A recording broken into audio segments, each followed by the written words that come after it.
Hello guys, আগের ভিডিওতে তোমাদেরকে আমি দেখিয়েছিলাম আমার পিসি বাড়ি যাওয়ার সময় আমি সব জামা কাপড় লন্ডভন্ড করে ফেলেছিলাম। বাড়িতে এসে সেই সব জামা কাপড়গুলো এখন গোছাতে হচ্ছে।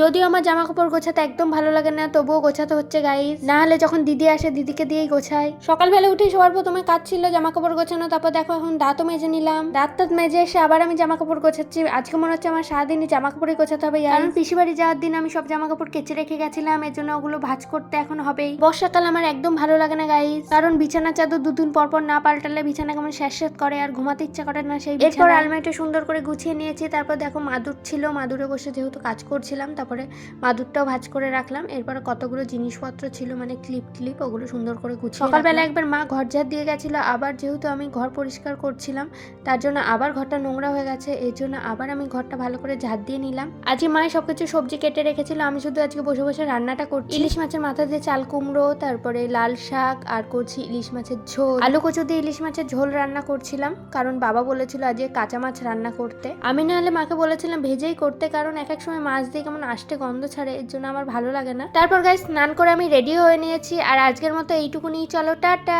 Bye bye.